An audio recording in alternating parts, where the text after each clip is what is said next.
Kanwil Kementerian Agama Sumsel melakukan pemantauan hilal untuk menentukan jatuhnya 1 Zulhijjah 1440 Hijriah. Sebelumnya perhitungan hisab memprediksi saat matahari terbenam pada pukul 17:59:37, ketinggian hilal di Palembang berada pada 3 derajat plus 31 menit 41 detik di atas ufuk mar'i. Sesuai perhitungan hisab, saat matahari terbenam posisi hilal sudah berada di atas ufuk. Namun di Palembang, hilal tidak dapat dirukyat karena tertutup awan dan kabut. Karena hilal sudah berada di atas 2 derajat. Maka tanggal 1 Zulhijjah 1440 Hijriah jatuh pada Jumat 2 Agustus 2019. Ketinggian hilal di Palembang sore ini 3 derajat 31 menit 41 detik di atas ufuk mar'i. Ya. Ini menurut perhitungan sudah di atas 2 derajat. Nah itu insya Allah.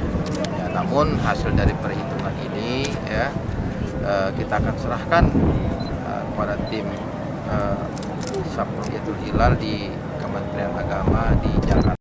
Hasil di Palembang ini dilaporkan ke sidang isbat. Penetapan hilal Zulhijjah akan berkaitan dengan penetapan jatuhnya Hari Raya Idul Adha tahun 2019 ini. Rizky Nurmizan, Kompas TV, Palembang.